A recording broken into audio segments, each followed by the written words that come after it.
What's up, wrestling card collectors and wrestling fans and memorabilia collectors? And God, we cover everything, don't we, Paul? We do. We try to, anyways. I mean, our focus is always about cards, but here we are for another. What do we call these things? Hot topic. Hot topic. You know, I, Controversial things that come here, up in the wrestling card here's world. something I was thinking about on the way on the way over here to the store today. I was like, hot topic. And we should have called the show the hot tag. The hot tag, yeah. but it fits the theme pretty well with the hot topics because we try to cover some things that are kind of not necessarily controversial, but we try to cover things that are often talked about within the hobby. Often discussed. Last time, and again, we didn't solve any world hunger problems. I don't think we ever will. It's just some of these things are just people have opinions on them and they differ. So we sort of look at we look at some of the topics within the wrestling card hobby that maybe there might be two different sides or two different spins on, or three or many different spins on. So sure. But this time we've got one. As I used to do for another podcast a while back. You guys know we used to do something called Worlds Collide. Zan Morning and I used to do that, and it kind of went away. And I enjoyed doing those because it brought a couple of different perspectives. We kept them short and sweet, and I thought we can kind of do that, and no better person to do it with than obviously with Paul. And here we are doing some quick talks about things going on in the hobby. Yeah. Sometimes maybe not necessarily with the hobby of trading card itself, but just whatever we feel like it might be a hot topic. And today we're talking about, wrestling card grading and labeling. Or mislabeling, as the case may be. Mislabeling, absolutely. So, that's what we're going to be talking about today. All right, well, I'll get us rolling. What we're going to do is we're going to talk about the pros and cons of card grading. Then we're going to get into who the major grading companies are, and then specifically within our side of things, wrestling.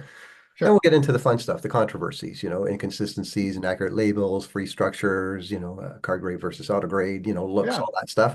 Then we'll look at when is it right to wrong and grade, and then there's a few other thoughts. So sure. I'm going to sort of define now. I have to say at the outlet, full disclosure, I'm probably not the best guy to be talking about grading because I have never graded a card in my life. That's not true. I did one through Jamie Wallace, and I was involved in some other things. But Chuck and I, as major collectors, diverse collectors with such a large collection, I started to see how grading was working when it first became popular, and I had so much, and I was up here in Toronto that it just didn't seem practical, because for me, I'm a collector, and we're going to talk about that. If you're a collector, then perhaps the intrinsic value, if you want to, we're not here to determine is grading worth it or not, because it's a very short topic.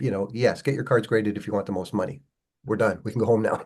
But there's a lot more to it than that. So I'm just going to give some quick pros and cons, and then you having a lot of experience in the grading. I don't. I want to also you've done a lot more than I have. That's for sure. Well, comparatively speaking, yes, but compared to other people, not even close. No, we're not registry kind of guys, No. And the guys that are, they'll probably chime in and say, hey guys, you missed this, you missed that, because sure, you don't do it practically on a day-to-day basis. But what is grading? Well, grading is obviously sending it to a professional grading company that puts it under a microphone, puts it in what we call a slab, and gives it a grade from 0 to 10. Obviously, the higher, the better, the more money you get. So the pros of grading is obviously card value. Grades can make or break a card's value. Even half a grade can make a huge difference, thousands of dollars. We see it like in the Hogan All-Stars. PSA 9 now is currently sitting at 40 grand. It's probably going to go up to around that 55 record. Whereas if that was a PA 6, it's 2,000 or 3,000. It's a massive difference. See that. So card value. Obviously, if you want to sell the card, flip the card, get as much as you can from the card, grade the card. That's not in discussion. Number two is authenticity. The grading companies, because they do this every day and they rely on people like you and I to give them information about what the sets are. They do use Wrestling Card Price Guide and WrestlingTradingCards.com on a regular basis, and they use us both to compare. Little do they know probably that we share the same information, but they look to us for that kind of thing. So they can confirm the authenticities of certain cards, autographs. And then number three, which is a big one for me, is the online certification database. It's called the registry with PSA. And that's a grading company's database that can help identify stolen cards and let sort of everyone else know who the major players are for a particular type of card or type of set. So those are the pros, And then the cons would be time and money. Grading can get expensive, especially for bulk grading or premium services. It requires research. It requires time. It requires patience. Sometimes a turnaround. And I think that time slots. I mean, maybe you're still referring to when we were in the pandemic time when things were taking a year to get back. They've gotten better, from what I understand. That's not the case anymore now. I can send a card in and get it back in a couple months tops. So that's better. And then, of course, consistency. And I know that hasn't changed because is grading tougher now than it used to be? Or why can I hold a 9 and why can I hold a 6 and not be able to tell the difference. That's always going to be one of the things of grading is the subjectivity of it. Mhm. Did the grader get laid last night or not? What kind of mood is he in? That kind of thing. So, Exactly. so before we go on to who the major card companies are, I want to get your thoughts on these pros and cons. So we talked about card value, Yeah. making Yeah, a difference. and that differentiates between the different card grading companies too. So I mean, obviously PSA is king. Yes. And there's really no denying match like that. Yeah, and that's the next Um, thing. Let's identify them then. So you said PSA sure. is king. The other ones I mentioned were BGS, which is Beckett, Mhm. SGC. Is that right? Yeah. And they're a favorite of the wrestling card world, aren't they? Or is it CGA? I think they're kind of no, they're favored for like the old stuff. They're more vintagey with the tuxedo types, Right. they're not the tuxedo, look. But CGC is the one that got in the game a couple of years ago and really made a name for itself. Now I don't know the actual statistics and numbers to be honest with you, but I gotta believe that CGC's got to be up there in like the number 2 slot now when it Oh, comes really? So they to passed Beckett. again I think Beckett for me is probably the bottom of the barrel. Oh, really? Um, Okay. it just is. I mean, they seem to have had for the last couple of years, in my opinion, they've seemed to have like an identity problem. They don't know what to keep their labels the same, change the labels, teased about changing labels, got backlash about those labels, went back to something else. I don't see them holding as much value as obviously not as PSA, but CGC is giving both those guys a good run for their money, and they take an emphasis on wrestling cards. I think the guy who's head of their marketing department, does their social media stuff, is a big wrestling fan as well. So he likes to showcase wrestling cards. They take part in Wrestling Card Wednesday, Right. and or at least they used to. I think someone just called them out for not posting as much as they used to. That's So right. I think Aaron reached out to them and said, "Hey yeah, guys, you were fairly in yeah, the wrestling yeah. card world with us, and then we don't hear from you as much." So I don't know what's going on there, but they're continuously expanding. I see they're always. I get emails from them all the time. I get um, sometimes I even get form submissions from them asking for more clarification on some things like that. So I help them out where I can. But they're great. I love their slabs, but that's a whole different conversation. So So that's SGC. What about CGC? That's a different company, different company. right? And then I've got No, one we're here. talking. Yeah, we're talking. I'm talking. What I just talked about was CGC. Right. Yeah. But what's SGC? SGC is more vintagey, so they're Nice. more. I think they handle more. I think they're kind of known more for their vintage type stuff.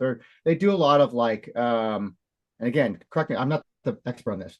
More of when I say vintage, like wartime type cards. Old like early 1900s, late 1800s I kind see. of thing. Right. Maybe even the 40s and 50s. I mean, but I see some guys getting modern stuff from them. I, I kind of like the slab. I mean, I think it's also about looks, Yep. about labels, which we're going to get into about accuracy. But from a cosmetic standpoint, I love CGC cards. I think it's crystal clear type of material they use for an encasing. What I don't like about PSA, again, they are king. I always thought their labels looked like hospital labels, like Mhm. something I wear on my wrist, if I'm visiting the hospital. you Yeah. know, Now, um, what about KSA? That's another name that came up in my yeah, research. nothing. Do Yeah, you know anything about never, them? never heard. I heard of them. Never dealt anything with them at all before. And there's a laundry list of others too. Yeah. So if And anyone else out there knows any other grading companies that Tony and I just haven't mentioned and you would recommend, specifically within wrestling, because that's what this is all about, I mean, let us you even know. have like during the pandemic we had HGA for a while there. Yeah. I don't even know if they're Were a they the company guys that had anymore. the really nice looking color? You could do custom labels with them. Yeah, you remember Yes, they matched the background of the card to the label, and whatever you wanted. are they still a player? I don't believe so. I think they're still around. They've gone through some management reconstruction. I know the original owner got out of the game. There's some controversy with him. It got bought up by someone else. I remember getting some emails about different types of submission rates that were going like were super cheap, and I know they were starting doing horizontal slabs. It was again, it's cool to try different things. Um, when you're offering a service that you guarantee things, so they were offering like, the quickest turnarounds, this, that, and the other. Only in the beginning, it was a lottery to get in with HGA. You actually had to get in a lottery in order to qualify to submit. Now, what And was I that? remember one time, They were just limited in their ability to do a whack of cards. yeah. So that way they're limited the ability. So they like our we can handle X amount of cards per week. We can And that's it. do 10,000 cards per week is all we can handle this at all.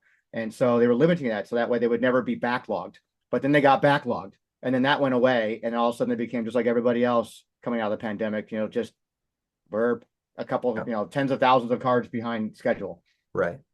All right, well, let's get right into the hot topic aspect of it. Some of the things that people, or we might call grading controversies, and you mentioned a big one right off the top, Mm. and that's inaccurate labeling. And Yeah, well, that was the whole point of this conversation. yeah, Again, we called it we mislabeling. yeah, I mean, going back to, talking about how I used to do the Worlds Collide thing, what I used to do with Zan, so I would just shoot him off a text message and say, I think these are cool ideas to talk about. It just hit my mind. I'm sending it to you because I know you keep a record stuff. And that's what I do with you now. I send you a message and say, hey, this would be a kind of a cool topic down the road, like that. And Or then hopefully a you're cool archiving part of a them. larger topic. Yeah. Yeah, so you talked about, we can't do a whole show just on mistakes on grading. So we decided Mm-mm. to do the whole thing on the entire world. But talk to me about that because I've not seen that obviously. I mean, I know it exists, but talk to me Well, is about it, the well, inaccurate labeling and what you've seen and what some of the problems have been and all that shit. the inaccurate labeling is maybe that's also part of WTC and Price Guide's fault and other, whatever resources are out there in Sure, blame us. misidentifying things. A big one that came to my mind about a year and a half, 2 years ago was the ECW cards from the action figures. So the 2000 ECW cards. You had the uh, Bashing Brawlers, what it was, or Brawling, Yeah, and then you action had brawlers. so one had stickers in it, one had trading cards in it, another release had tattoos. Yeah, And the series numbers got confusing. right, And I think even both of us had it inaccurately listed as, series 4 had trading cards and series 5 had the stickers, or vice versa. I can't remember which one it was.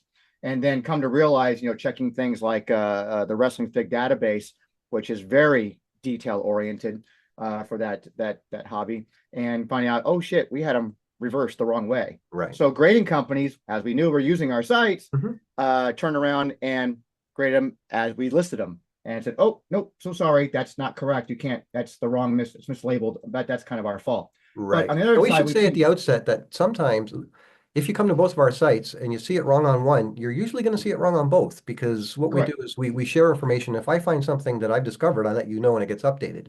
Or that's how it's supposed to work in a perfect Yeah. world. We had time to do this kind of thing. But But there's other mislabeling in the sense of like, going through the finding that 1990, there's an 89, it's not classic, it's, good times. Sometimes you find misspellings on some of these things. I don't understand. I mean, it's human error, I guess, but it's even on the trading cards themselves where it's like, oh, it's Matt Jackson. No, it's Nick Jackson. And it's like, well, it's we Mike know for a Johnson. fact that in the Beckett Almanacs on the Topps Now cards, there's mistakes. Yes, And they were mistakes that Chuck and I made and never corrected. So we know where they're getting their information from, definitely, correct. because they're publishing our mistakes in their guide, Yeah. you know. Yeah, that's always been the case. When it comes to WTC, that's been the case since the early 2000s.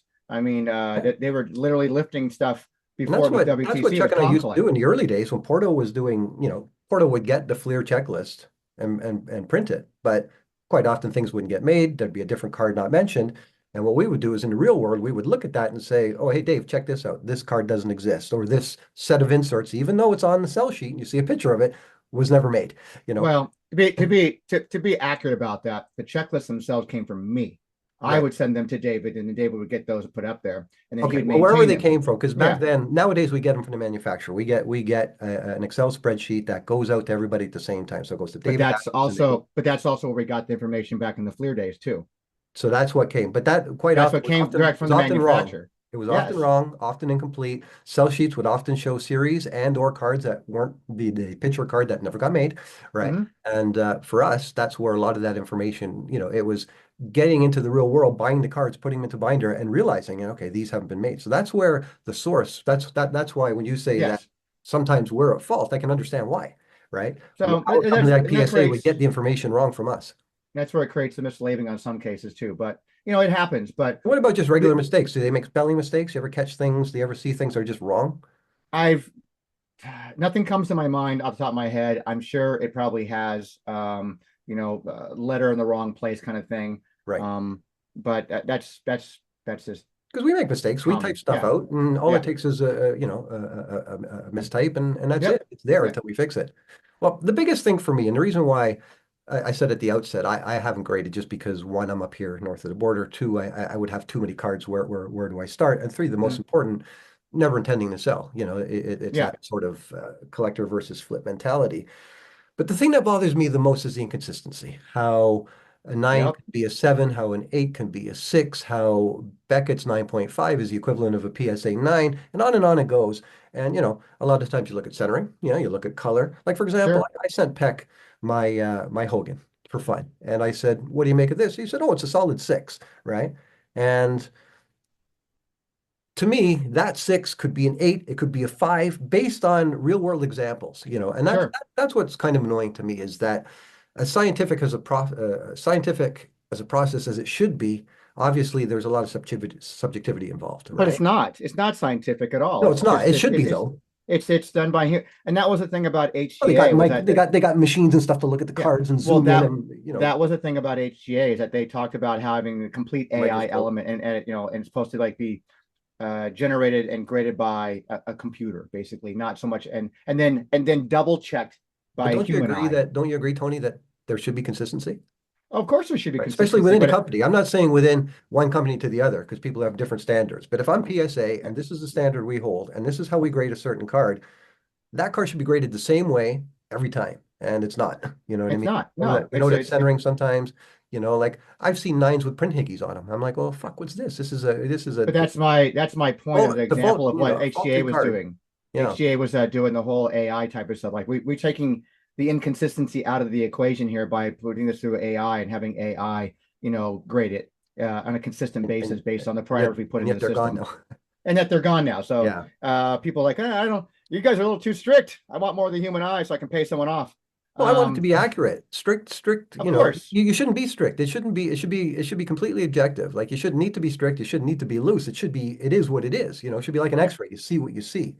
of Uh, course. so that's something that's never going to get fixed. No, That's always going to be, no. it's human error, human hands, human eyes, right? So that's one of the things that we And often, now I'm not accusing anybody of anything no, like that. not But just, we're not who's to meaning to jump on say? PSA, but they're the But biggest. no, for any grading company. But who's to say that? I mean, we live in the world we live in, man. Like, who's to say that I got a lot of money? I spent a lot of money with you guys. Throw me a bone, man. Take that 8 and make it a 9. Yeah. And who's to say that that Who's to doesn't say that doesn't happen? happen? I don't You know. know? If one, another thing that I'm not familiar with, but I see and I shake my head is online breaking and what's not backyard breaks. I'm like, do you guys understand statistics? Do you understand math? That it's not possible for these guys to be getting the hits that they're getting if the stated odds are what they say they are. Yeah, on a There's a lot of that consistent kind of basis. bullshit that goes on in the hobby Yeah. that you just have to accept. Like we talked last time about rookie cards Yeah. and what Panini might determine in their mind as a rookie. I'm like, yeah, Yeah. okay, good luck with that. So what else we got in the grading controversies Well, here? this is another big one for me. Questionable free structures. Don't even get me started. Well, we're here and I'm going to get you started because you know what I do for a living, right? Of course. If I go out and I sell a property and it's $10 million versus if I go out and sell a property for $1 million, it's the same amount of work. It's the same process. I do the Correct. exact same thing, but I make a whole lot more on the $10 million because I make a percentage, usually 2.5% of anything I buy, Sure. right? So obviously I'm trying to chase down richer clients. I'm trying to chase down more expensive properties, but that happens in the grading world as well, or it did during COVID for a while. Whereas if you had a big dollar card, right, they would charge you more. I'm like, well, hang on a second here. You're doing Still the exact happens. same work. You're Still doing the exact happens. same procedure. It's like the sliding scale that we're on, and a lot of people in our business want a flat fee. Okay, you're going to sell this house, you're going to do it for X number of dollars, and that's it. But of Yep. course, we've resisted that because it's self-serving. It's in our best interest to have it as a percentage. But for grading, I think it's nonsense. Here's 100%. a $100 card, here's a $1,000 card, but we're going to put more money in our pocket because you're making more. Correct. And I think that's bullshit, to be honest with Absolutely. you. I never understood the mentality of people going, oh, I'm so happy. I got an email from PSA said I got an upcharge. Yay. I don't, You're you taking money out of paid your more. pocket. I don't care. Like, why are you happy When about you that? go Well, it into the means car like dealership, do you pay more if your salary is more than the next guy's for the vehicle?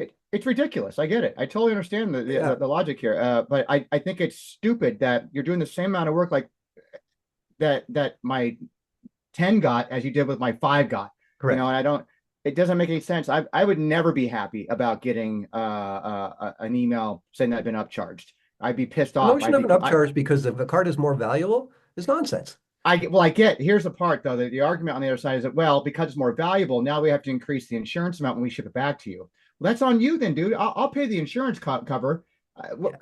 I'm the one taking the risk, not you. But I paid you to that's do a not what they job. said. What they're saying is that because the card is worth more, you got to pay us I more. understand And they that. said that. I know. They're not trying. And again, we're not picking up PSA. It's just graders in general that there should never fucking be an upcharge on a board. Never, never. It should be a service that you pay this much dollars for, and that's what Yeah. it is. You Yeah. know, What did you do special for my 10? Nothing. So nothing. when I had my Hogan card, the one that funded my store here, I got emails from people like, oh, hey, let me know what was the upcharge.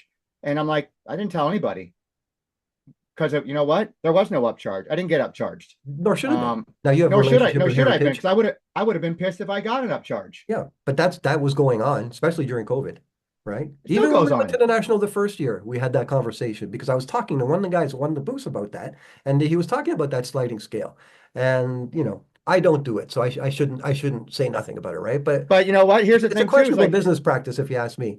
and And it's and subjective completely, that and that this rock is going to be worth they more. pick and choose Yes, which types of items they want right. to upcharge you on. Because a case in point now is this year I submitted a Sting 88 Wonderama that jammed in a 10. I got a 10 on it. I didn't get there was no upcharge for that. Right. I didn't get an There used upcharge to for be. it. There But was. no. But had that been a Hogan, they probably would have upcharged me Right. because Now that's what they're familiar my with. question to you is this, and maybe you can't answer it because you just haven't done enough of it, but do they grade harder today than they used to? I think It seems to me like a lot of the bigger numbers are from cards from 3, 4, 5, 6, 7, 8 years ago or older. I mean, look, or all you do is older. look at the serial numbers on those things. You'll find that the ones that are Yes, getting top dollars but are usually older serial numbers because they have higher grades. right. It's harder to get a higher grade nowadays, I think, than it ever has been before. But that's just me. Again, people who are way more experienced, But that shouldn't be, should it? it shouldn't be. It It should be shouldn't the be. same. I mean, It should be obviously time of day, time of month, mood of people. things All these subjective change. factors should be thrown Listen, away. things change over time. I get it. You improve on things, you get rid of certain things that don't work Yes. anymore. I get that. But the consistency should still always still be the same. There should be a general basis on how we grade things. A nine should Corner be a should be like nine this. always. Well, yeah. I mean, I know it's subjective based on the human eye, but Paul's eyeballs may be better than my eyeballs. So he sees things that I don't see. I don't know.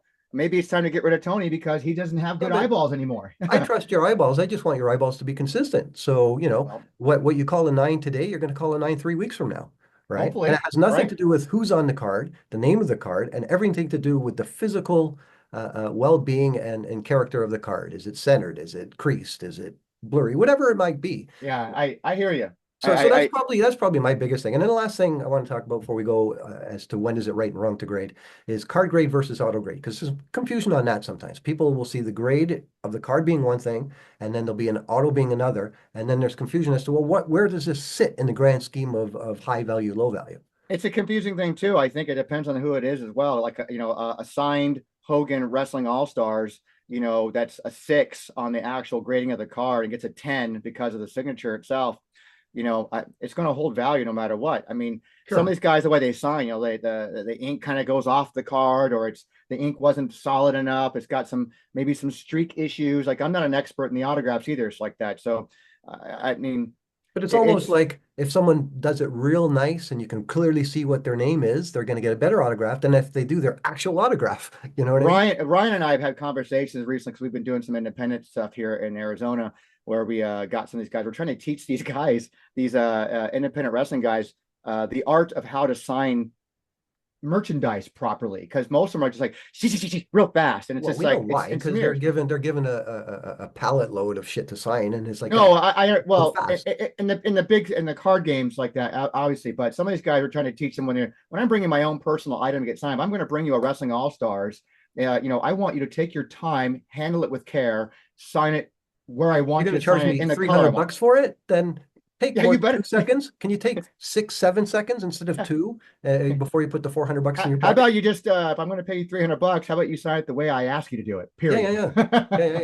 yeah. So Like I see MJF signing stuff and then picking it up and winging it against the floor. I'm like, what the fuck are you doing? This is a valuable yeah, thing. Like I get that you're in character, but these are valuable yeah, pieces that he's being disrespectful to. Anyways, that's sure. the point. But all right, so those are some of the controversies. Now let's talk about is there times where it's actually smarter to grade than other? Section I call when is it right or wrong to grade? And the first thing that comes to mind is one of ones. Should one of ones ever be graded? your entire list of things that you have here in your show notes here, so like that, is all subjective to each individual. I think it's whatever floats your boat, man. Yeah. Whatever makes you happy on this. What does it look like? My own personal opinion is like that. Never get one of one signed ever. There's no need to. It's Graded, you mean? ridiculous. Matter of fact, No, I'm not signed, graded. not signed. I'm talking graded. Well, I because I'm thinking signed. That's my next point is signed as well. Getting certain cards, an angle ribbon card. Why would you want to get that signed, Why would you wreck especially in the a card? god awful silver or gold? That's just Correct. ridiculous. Like So that's the same with one of I one. have It's the like, unsigned why? comic images Farouk. That's a card you want to get signed. But Of I course, never sign his knee brace. I'd be scared shitless he'd wreck it. yeah. That's $1,000 card. Or not even if he wrecks it, but Just he signed it like shittily. stupidly. Like it came out bad. Yeah, a lot of this That, have that, to do like some people like having their slabs and having loads of them. I personally like binders because then because I'm a set guy, right? I can pull it out, I yeah, can see everything I want to see. So a lot of it, even on the grading and who you choose for your grading is what aesthetically looks good to you. Some people don't like the look of PSA, like you said, or sure, clinical. Some people prefer the look of Beckett, so that's all, we always say it's a cliche, collect what you want, but yeah. It's all different do strokes for do what looks different folks, good to man. you, what feels right. Yeah, Like if you're spending money on something, doesn't matter what anyone else thinks. It's in your collection. And if you're a collector, the intrinsic value of being a collector is that you enjoy, that you have pride. It's what we call in real estate curb appeal. A house that you feel proud when you walk up to it because it looks great. And yeah. there's that aspect of it. So I agree. I don't think one of one should ever be signed I have or I graded for that this matter. the store has become a place now where guys know to come and get their wrestling cards now. So it's been kind of cool with seeing the increase in collectors coming in here. A lot of action figure guys looking to get out of action figures, getting into cards, or just adding something else because they're cutting back on their action figures Just because they have space. so much Chuck did the same thing. Remember, he had space. to Yeah. get rid of his figures because it just gets too big. It gets So I get guys wilting. coming in and now they're asking like, well, should I get this graded? Should I not get this graded? And the same is I tell everybody it's up to you, man. What is your intent on getting something graded? Is it because you're looking to flip?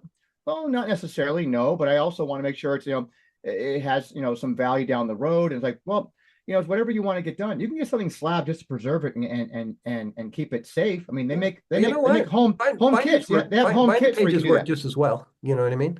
Some Not people say, oh no, necessarily, it's got to no. be locked in. Nah, I disagree. If I it's think a paper card, then for sure you got to get it slapped. I But th I think regular cards, I don't think I disagree on all that. I don't think so. I don't think that the binder is the way to go for long term for decades and decades. I think over time your pages will end up getting bent. There's a higher risk of it being bent as you flip through. I can speak personally to 36,000 cards that have been in binders for Yeah. 30 years, and you can pull But out the card. you also don't have any. There's nothing about your collection that you say, well, I need to upgrade this card because I want a better condition of this card. You No, have what you have, and you're happy with correct. what you have. Exactly. Yeah, I'm So not chasing that's down. I'm not leveling up. Unless something is really. that mindset does not apply then to when it comes to like just encasing cards in. Some guys want it encased like, well, I want this preserved and kept safe. Like, for example, my Parkhursts, for example. Yeah, sure. I was leveling up for years and years and years. I'd see a nicer one, I'd get rid of the shittier one and get a nicer one. But, for example, the New Zealand set from '89. I have Mm, two that are really good shape, and one, for whatever reason, when I got it, was just torn to rat shit, and I've never replaced it. So I get what you're saying. But my point is that insofar as keeping your cards safe, you know, I don't necessarily buy the argument that you have to slab a card to keep it safe. no, You just have no. to be It depends on mindful. it depends on the card that you Don't want to put it in your preserve. bicycle spokes. Don't play onesies against the wall with it. It But depends on the what your intent is with the cards, though. yeah, So most guys are getting stuff slabbed are not collecting complete sets like you. correct. Most guys are doing it because they either have some sort of special attachment to the card, Yeah, the looking to higher end flip stuff. it, whatever. Not even higher end because we saw that through the freaking pandemic anyway. I know people are trying to price gouge people as much as possible, but I mean, there's no reason to get anything from Impel No, that's slabbed. what I'm talking. When I say upper end, I mean price wise. I mean, if you have a Yeah, card that's a several $100 card and you want to preserve the value and maybe sell it one day, grade it 100%. But you're yeah, absolutely right. Why would you grade anything in the Impel set? You can make the argument in the Royal Rumble set, we got 4 rookie cards, then yeah, sure. do your Batista, do your Orton, do your Brock, do your Cena, Yeah. fine. But let's talk, that leads to something else. Brand new releases, Panini stuff that's hot off the shelf, right? These black 101s and all this shit, Well, it's a one on ones, but that's the same thing as one on ones. We've already covered that. I'm okay with new releases, especially if you're getting like a new, Julia or Okay, but what if it's not a 101? What if it's a parallel of 75? Like, for who example, my cares? Immaculates. Should I grade any one of those 200 Immaculate cards? No, because why? How can I argue with you to grade any immaculate cards when you won't even grade your damn Hogan card? So, I mean, Yeah. there you go.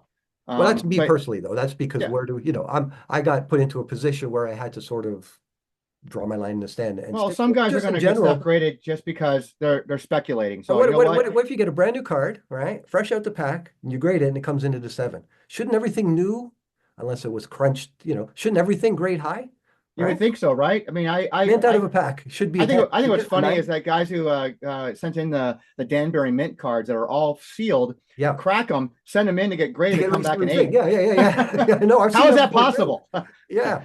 Well, let's talk about indie cards because we're members of the Indie Brotherhood and we chat with these guys all the time.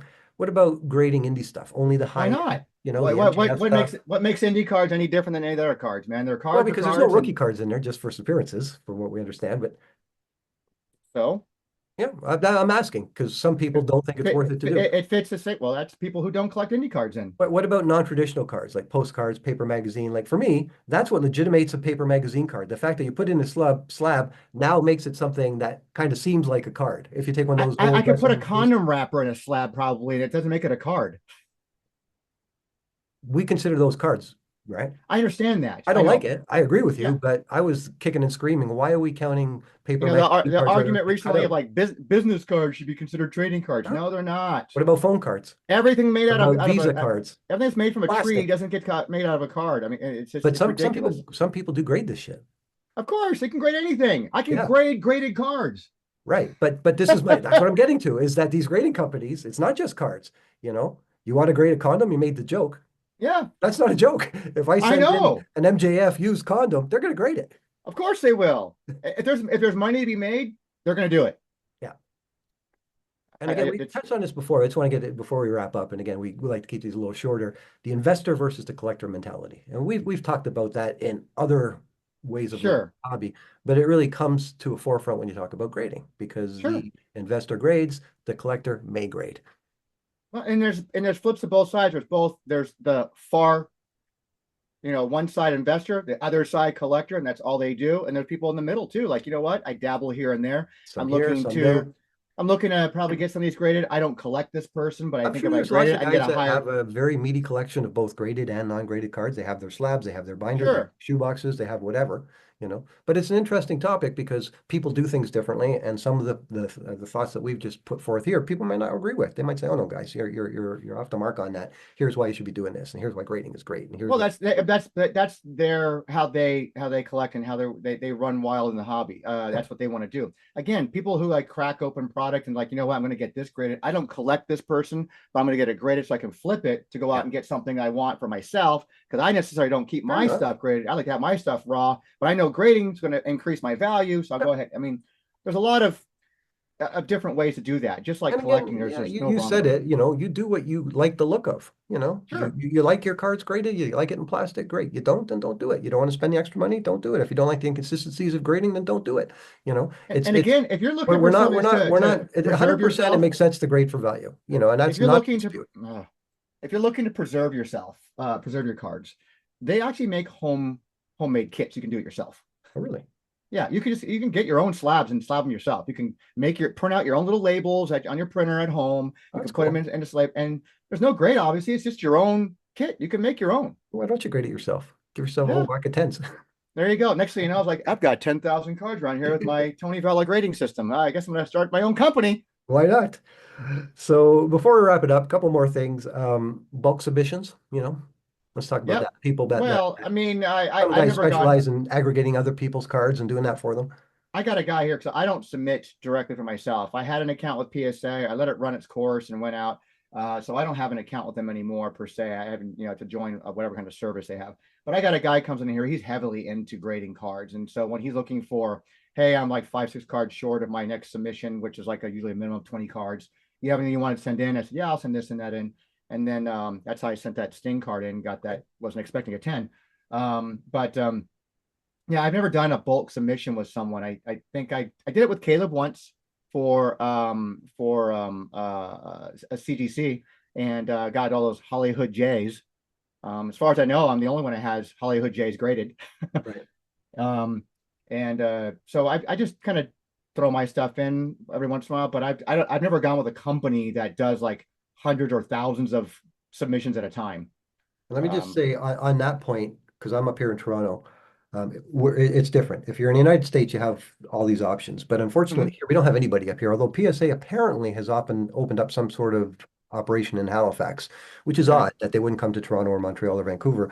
But we have that issue as well. There are guys up here that service the Canadian market, and they know our difficulties. And what they do is they aggregate a bunch of us together and they do Sure. submissions. I've never done it, so I just wanted to ask you, is that something you would recommend? It's safe, right? Yeah, I mean, I do your homework. Yeah, Make sure it's with someone that's reputable, of course. sure. I mean, it's no different than you've got Chuckster, taking all of your cards that you purchase and then consolidating into one package to ship to you.